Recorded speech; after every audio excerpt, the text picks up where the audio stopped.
Trigonometric function. कौन सा? Trigonometric function.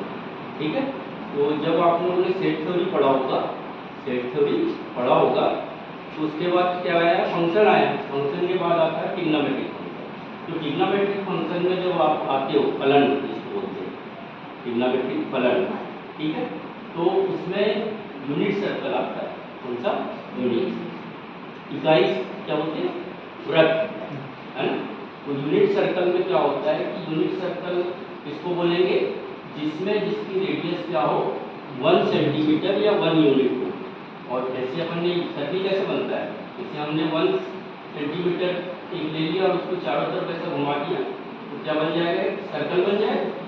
ठीक है, जब सर्कल बनेगा तो इसकी जो रेडियस होगी कितनी होगी? 1 यूनिट। चाहे यहाँ हो, चाहे यहाँ हो, चाहे यहाँ हो, सब जगह 1 होगी। क्लियर?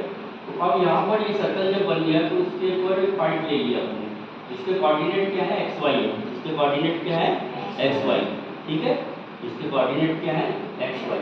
जब एक्स वाई इसके कोऑर्डिनेट है तो हमने इसमें से इसको एक रेडियस ले ली, कि ओपी, इसको ओ लिया, इसको पी लिया, ओपी रेडियस ले ली और पी पॉइंट से एक परपेंडिकुलर ड्रा किया एक्स एक्सिस पर। एक्स एक्सिस पर क्या किया? परपेंडिकुलर मतलब जानते हो ना, लंब। क्या होता है? लंब। लंब ड्रा कर दिया ये, जो कि एक्स एक्सिस को एम पॉइंट पे काटता है। तो अब ये एक ट्रायंगल बन गया। कौन सा ट्रायंगल बन गया? P O M, P O M triangle बन गया। अब इस ट्रायंगल में क्या है? इस ट्रायंगल में ये जो एंगल है, याला जो एंगल है, ये जो एंगल है, ये थीटा है। ये कितना है?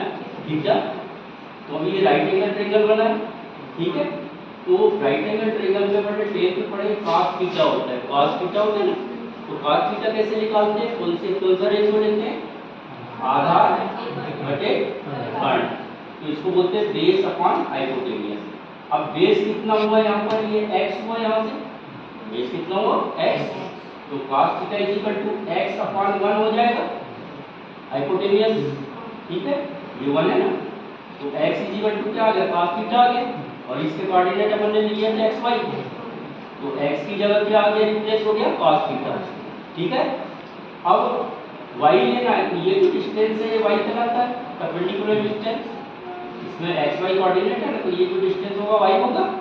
ठीक है, तो अब y क्या है? Perpendicular upon hypotenuse sin theta होता है, लंब बटे कर्ण। लंब बटे कर्ण क्या होता है?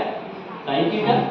तो अब परपेंडिकुलर अपॉन हाइपोटेन्यूज, परपेंडिकुलर कितना है? y है यहाँ पर कोऑर्डिनेट, और ये कितना 1 है, तो y अपॉन 1, तो sin थीटा हो गया।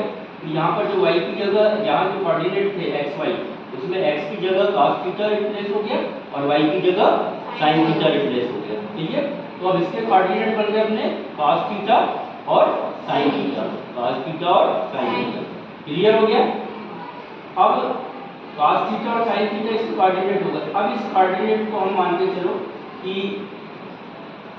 थीटा को हम 0 बना, यानी कि यहाँ से कोऑर्डिनेट धीरे धीरे कहाँ आ रहा है? इस पॉइंट पे आ गया। इस पॉइंट पे आ गया तो ये जो थीटा था ये क्या हो गया? 0 हो गया। थीटा का क्या हो गया? 0 हो गया। तो 0 हो गया, तो अब इस पॉइंट में, इस वाला कौन सा पॉइंट है अपना? 1 0 है, यानी कि cos 0 कितना हो गया? 1, और sin 0 कितना हो गया? 0, यानी कि थीटा 0 हो गया ना, तो cos 0 कितना हो गया? 1, और sin 0 1 हो गया। क्लियर? जो हम लोग टेबल पढ़ते हैं ना कि cos 0 is equal to 1, sin 0 is equal to 1, ऐसे आता है यहाँ पर। इससे प्रैक्टिकल करके देख लो तुम, इसमें 1 आ रहा है।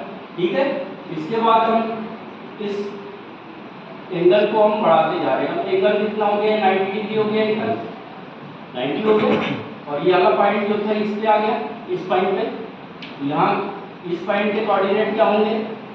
y एक्सिस पे ये वाला पॉइंट, और ये रेडियस 1 है, तो इसके इस पॉइंट के कोऑर्डिनेट क्या होंगे? 0, x तो 0 हो गया ना, y कितना है?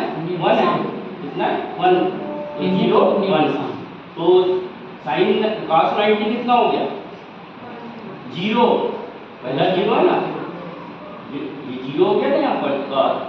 cos की वैल्यू, x की वैल्यू क्या हो गई? 0 हो गई, यानी cos थीटा 90 हो गया, तो x की वैल्यू 0 हो गई। 0 हो गई, यानी कि y एक्सिस पे x की वैल्यू कितनी होगी? 0।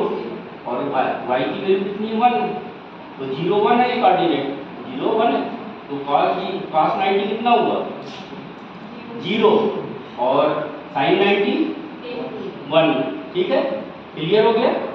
तो अब जब हम यहाँ cos 0 और sin 0 की वैल्यू पता चल गई, यहाँ cos 90 और sin 90 की वैल्यू पता चल गई।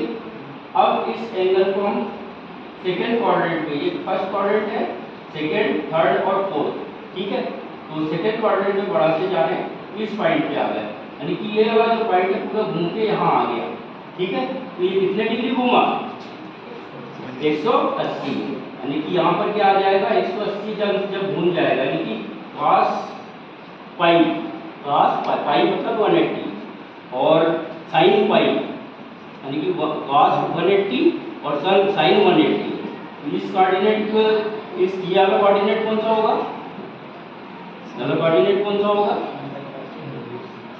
ये तो 1 है पूरा ना, तो cos x की वैल्यू क्या होगी, तो लेफ्ट साइड में कितना होगा -1 और y की वैल्यू क्या होगी 0, तो cos 180 कितना हो गया -1, cos पहले है ना, तो -1 और sin 180 कितना हो गया 0, क्लियर हो गया, समझ में आया ना बात, क्लियर हो गया, नहीं हुआ ना, समझ में आया ना, यानी कि अपना सब 180 घूम गया, तो cos की वैल्यू कितनी हुई यहाँ पर -1 और sin की वैल्यू कितनी हुई 0, ठीक है। अब इस एंगल घूमते जा रहा, बड़ा होते जा रहा है, अब यहाँ पर आगे या लेते, तो अब यहाँ पर जब इतना पूरा घूम गया ये एंगल, तो ये 90 + 90 + 90 कितना हो गया 270, 270। तो अब यहाँ जो पॉइंट है, इस पॉइंट पे, ये पॉइंट पे कितने कौन से कोऑर्डिनेट्स होंगे, x का तो 0 हो गया और y बिलो x एक्सिस है तो -1 होगा, तो cos 270 कितना हो गया 0 और sin 270 -1, वेरी गुड, क्लियर, समझ में आया। उसके बाद हम इसको 360 पे ले आए, पूरा एक राउंड घूम गया, फिर से उसी पॉइंट पे चले गया, तो 360 पे आया, तो cos 360 की वैल्यू कितनी हुई, cos 360 की वैल्यू कितनी हुई +1 और sin 360 की वैल्यू 0, क्लियर, यानी कि फिर से वही वैल्यू मिल गई। तो अब यदि इस पॉइंट पे आएंगे तो 360 प्लस थीटा हो गया, 360 प्लस थीटा हो गया, तो यहाँ के कोऑर्डिनेट क्या थे cos x और sin cos थीटा और sin थीटा, तो 360 यानी कि cos 360 plus theta, cos 360 plus theta is equal to cos theta हो जाएगा, और sin 360 प्लस थीटा कितना हो जाएगा sin थीटा, क्लियर, समझ आया ना। इस चीज को आप पढ़ते हो तो समझ नहीं आता, यहाँ पर अपन एक्टिविटी करके देख रहे हैं उस चीज को, जो किताब में जो लिखी हुई है उसको एक्टिविटी करके देख रहे हैं, है ना। दूसरा जो आप फार्मूला पढ़ते हो कौन सा,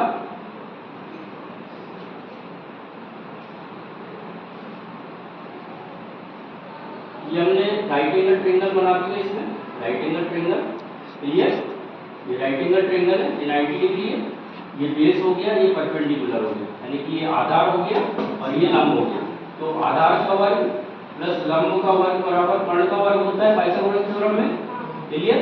तो आधार कितना था हमारे यहाँ cos थीटा था और लंब क्या था sin थीटा, तो cos square theta plus sin square theta is equal to 1 square, clear, तो ये वाला फार्मूला आप देखो क्या होता है sin square cos square theta plus sin square theta is equal to